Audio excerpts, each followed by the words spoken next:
हमारे आदरणीय श्री नरेंद्र मोदी जी 2014 और 2019 के लोकसभा चुनाव में बीजेपी ने अपने बलबूते बहुमत का आंकड़ा हासिल किया था, लेकिन इस बार 2024 के लोकसभा चुनाव में बीजेपी अपने बलबूते बहुमत के आंकड़े से दूर रह गई और उसे घटक दलों के साथ मिलकर सरकार बनानी पड़ी। बीजेपी ने 240 सीटें जीती, जो 272 के बहुमत के आंकड़े से 32 कम थी।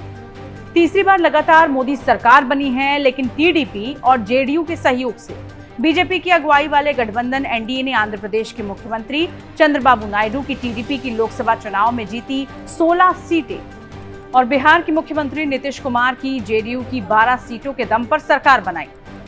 सरकार तो बन गई, लेकिन राजनीतिक गलियारों में सबसे ज्यादा चर्चा लोकसभा स्पीकर पद को लेकर है।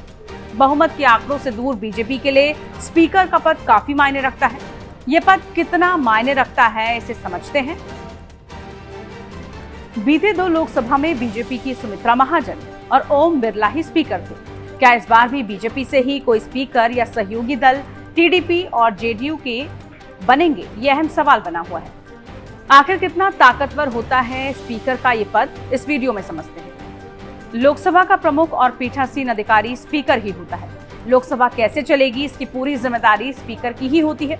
संविधान के अनुच्छेद 108 के तहत स्पीकर संसद के दोनों सदनों की संयुक्त बैठक की अध्यक्षता करता है। स्पीकर ही संसदीय बैठकों का एजेंडा तय करता है। वहीं स्थगन प्रस्ताव या फिर अविश्वास प्रस्ताव जैसे प्रस्तावों को अनुमति प्रदान करता है। सदन के किसी नियम और अगर कोई विवाद होता है तो वो इस बारे में उस नियम की व्याख्या करता है और उस नियम को सदन में लागू भी कराता है, जिसे किसी कोर्ट में चुनौती नहीं दी जा सकती। स्पीकर का पद पक्षपात रहित होना चाहिए। मर्यादा का उल्लंघन करने वाले सांसदों को भी स्पीकर निलंबित कर सकते हैं। स्पीकर का मुख्य काम सरकार के हितों की रक्षा करना है। संसद में किसी बिल या अहम मुद्दों पर कौन सदस्य वोट कर सकता है, कौन नहीं कर सकता, सदन कब तक चलेगा, कब स्थगित करना है, कानूनी रूप से ये सभी फैसले लोकसभा स्पीकर को ही लेने होते हैं। पाला बदलने वाले सदस्यों की अयोग्यता पर भी स्पीकर दल बदल कानून के तहत फैसला करते हैं।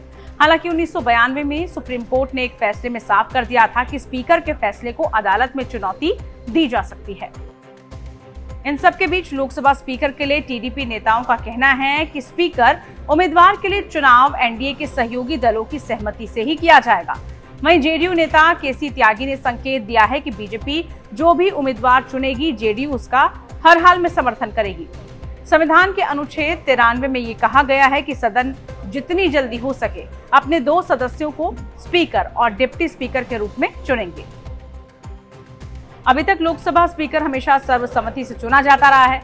माना जा रहा है कि इस बार इंडिया ब्लॉक भी स्पीकर का चुनाव लड़ सकता है। कहा यह भी जा रहा है कि विपक्षी गठबंधन डिप्टी स्पीकर का पद मांग रहा है। ऐसे में अगर उसे डिप्टी स्पीकर का पद नहीं मिलता तो फिर वो स्पीकर का चुनाव भी लड़ सकता है। सरकार विपक्षी दलों से स्पीकर के चुनाव के मामले में सहयोग जुटाने की कोशिश कर रही है।